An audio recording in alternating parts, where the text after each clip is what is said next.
Hey, welcome to the Self to Society podcast. My name is Dennis Gable. I'm the host. This episode is going to look and feel really different than every other episode. And here's why. One, I'm recording this in my bedroom in like the corner of my closet to try to reduce sound, which I don't know if it's working or not, but we're giving it a shot. So if you're watching on YouTube, you can see that I'm literally in my bedroom. This side of me over here, well, to me it's my left. I don't know if it actually will translate as your right or left. Anyway, this is my kid's art. My dresser with a half or 2/3 of a Christmas thing that's supposed to say joy that I turned into yo. And, my side table next to my bed. I spared you having to see my stupid bed. So I'm in my room. It's Tuesday night, June 26th. And I typically publish the Self to Society podcast on Wednesday morning. Like first, I either do it really late Tuesday night or I do it first thing Wednesday morning. And normally, I record 2 or 3 episodes in a row in advance so that I have content to spare in case I ever run short. But this episode is,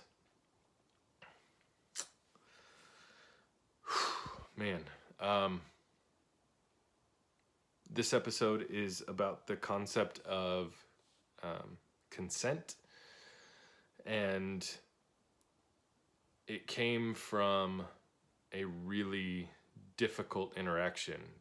The interaction wasn't awkward or rude or anything. It actually was very honorable and respectful. A good friend of mine called me out on the way that I mentioned a couple things in regards to the college kid who was reported to have assaulted more than 12 girls, raped 3 of them, choked, I think, 2 of them, and the other 5 women were categorized under assault.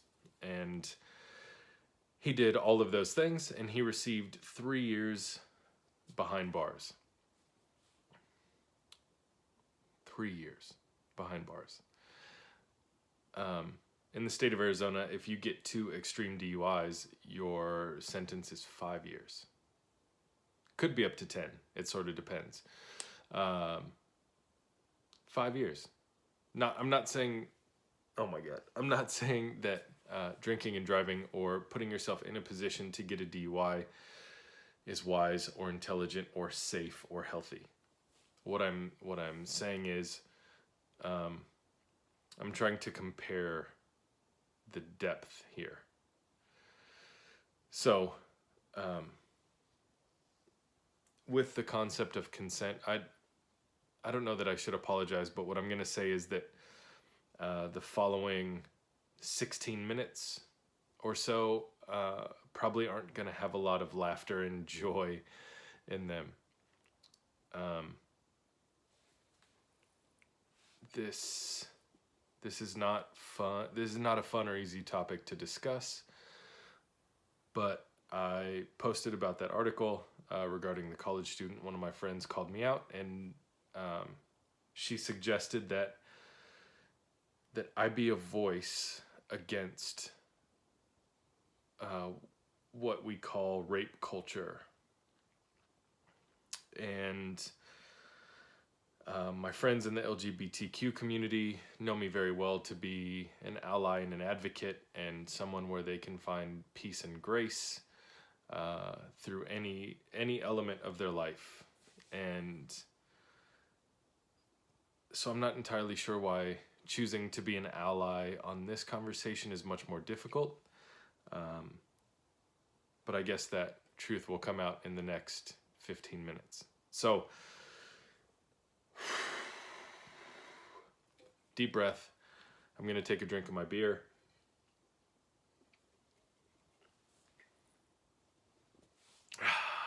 And here we go. So I want to discuss the concept of consent, and I want to discuss it in regards to how humans respect the boundary of other humans. I want to approach this in a very sensitive and cautious way. I I I do know and I do believe that women experience the feeling or the fear of being raped or sexually assaulted about 99% more than men. That doesn't mean that men don't feel or experience this feeling. It's not even that men aren't sexually taken advantage of. What I do recognize in wanting to discuss this is that there's balance. The conversation is about consent. But I also recognize and am fully aware of the fact that this is primarily an issue that females have to anticipate is not the word I want to use, but anticipate,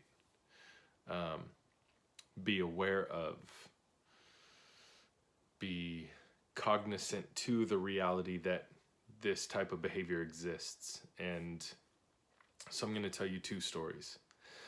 The first story is, both stories are about me. Both stories include me as the main character. But there was a moment when I was in my early 20s and I was with a woman. We were alone in my bedroom. She chose to come to my house and be in my bedroom. We were at a specific place in the moment of intimacy. So I don't want to be totally coy and like talk around this shit. But I also don't want to be ultra vulgar either. So just please excuse me for how I choose to describe some of this. She came to my house. We were on my bed. We started kissing. Kissing led to other pieces of clothing coming off for whatever amount of time. Those actions led to a moment where she said, "Okay, that's enough." And as a male in my early 20s, the thought process that I currently had in my head at that time was, well, I'm hard and I haven't finished yet, and I have to get to the finish line. And so what I did is I very manipulatively altered the moment so that I could ultimately get what I wanted. So I didn't force the girl that I was with to do anything in particular. But what I did is I slowed down the momentum of our sexual interaction. And I slowed it down to a pace where it was comfortable for her. And then I ramped that pace back up when I could feel her body responding to the things that I was doing.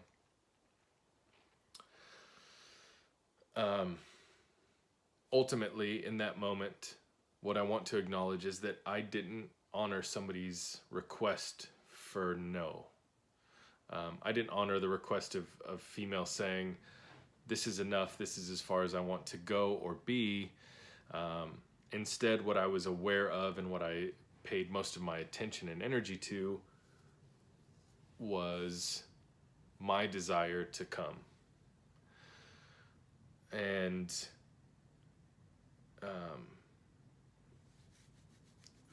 this is the most awkward thing I think I've ever done, knowing that it was going to be published, maybe on multiple platforms. And so I share that story to share that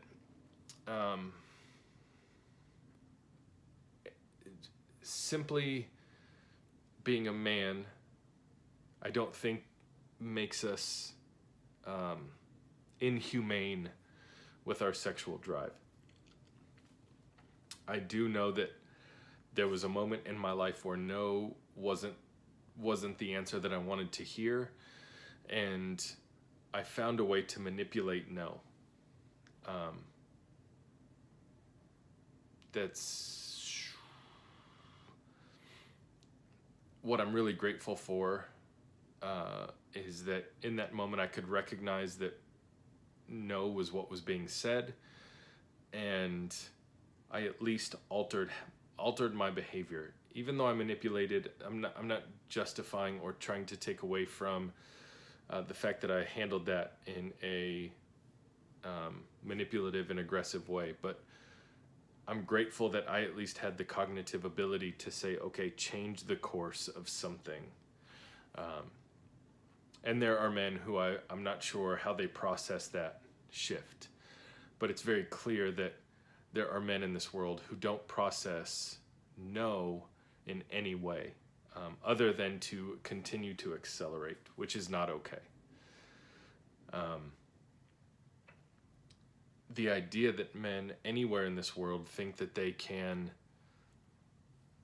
put their hands on a woman and force that woman to take them in sexually is fucking bananas to me.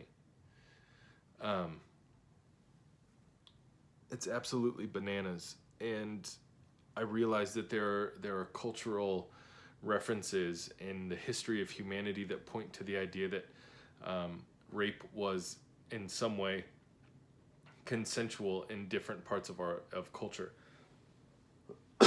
Pardon me. And consensual obviously is a questionable word in the midst of that statement, but basically the idea is that women were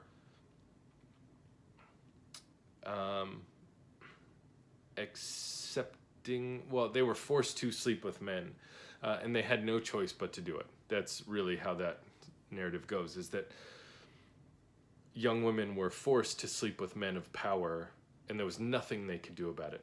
And it wasn't a thing that was necessarily socially wrong, because they were being forced by, traditionally, their mothers or aunts or other women in their family who were trying to encourage them to take advantage of a possible life in front of them. And so while I understand that some cultures have used rape as a tool of power in their system, we live in an entirely fucking different culture that doesn't allow for that excuse. There are men in the world who are actively seeking out the weakness of a woman, whether that be physical sexual abuse, where it's very like in that moment, grabbing, pulling, holding, forcing to be engaged sexually, whether it's somebody using some sort of drug to inebriate a woman to a point that she can't function on a normal level, and the male then there has the ability to take advantage of somebody sexually. It's over serving women at bars.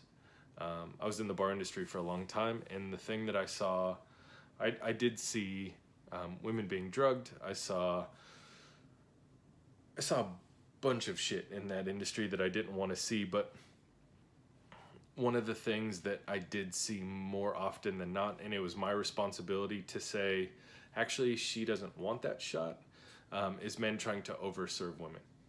Oh, we'll have 2 shots. We'll have 2 shots. We'll have 2 shots. We'll have 2 shots. And in some of these cases, I'm talking about a man who's 6'4", 250 pounds, and a woman who's 5'6", 130 pounds. You know what I mean? It's like, obviously, one is not going to be able to keep up with the other in terms of their consumption of alcohol, and men often will say 2 shots, 2 shots, 2 shots. I've even actually seen a guy come up to the bar, order 2 shots, slide his away, pretend to take it while the girl takes her shot. I've seen some gnarly shit that men are willing to do to get women to a place of being unable to make some of those cognitive decisions like being consensual.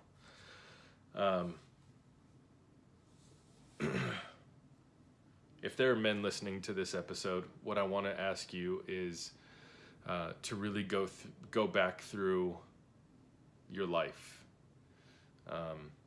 and call yourself on your own shit if you've done anything to a woman that she wasn't interested in or ready to do.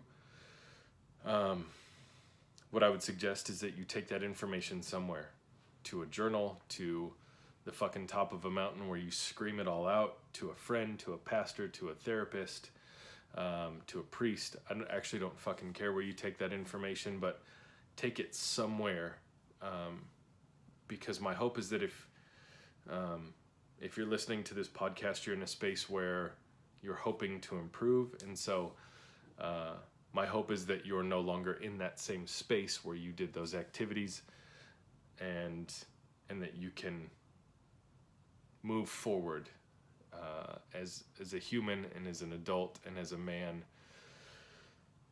But I know for you that guilt and shame, the memory alone, is killing you, or it killed a part of you at least. Here's the second story that I want to share.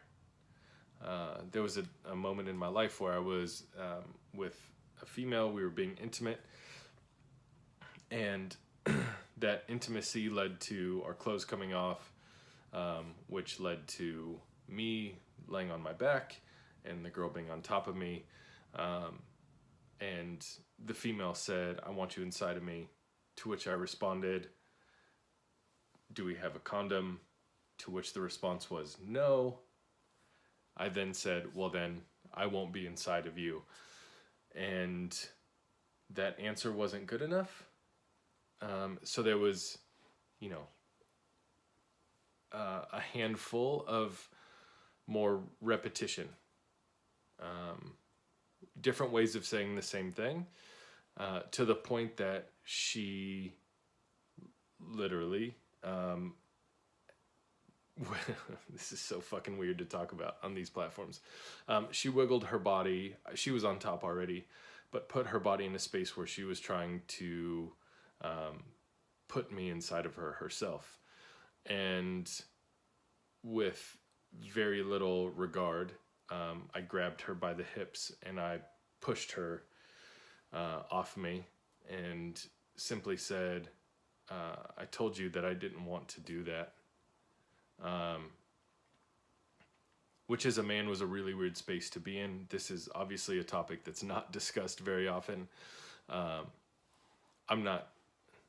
It's really hard for me to say that this woman was trying to rape me. I don't know. What I know is that I was in a space where I didn't want to do that, and I was saying no, and the pursuit didn't stop, to the point where I had to be physical to remove the person. And it's just fucking, this is weird to be doing. So when I started this episode, what I said is that I'm gonna discuss consensual behavior, and my pursuit is balance. And what I know is that women deal with this 99% more than men do. But there are men who also are put in situations where no doesn't feel like it's a good enough answer. And sometimes we compromise our conviction or our thought process to appease the female, in the same way that females discard their conviction and internal voice of reason and participate in behaviors that they're not satisfied with either. And then there's this other place. This other place is where men and women choose to take advantage of another human based on their own desire, not on the request of the human. And so,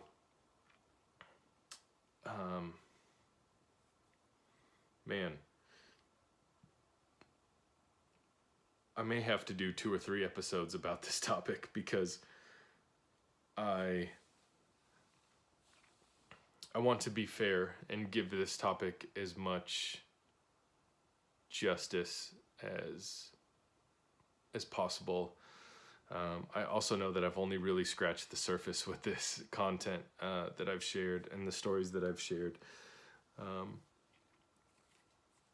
I can tell you that anytime that I hear a story about a woman being raped, I think about the story that I told you on this episode, and I ask myself, was I raping that girl?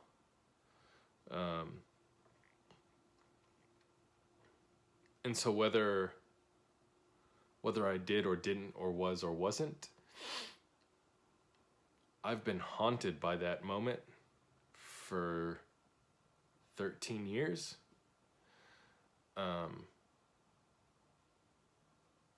And as a man, the reason that there aren't more men in the position of ally and advocate is because I think many of us have this story where we didn't do the really bad thing, but did we participate in a piece of that? And I think many men ask themselves this question, and it's the reason that more of us aren't allies and advocates, because this is really, really difficult to share.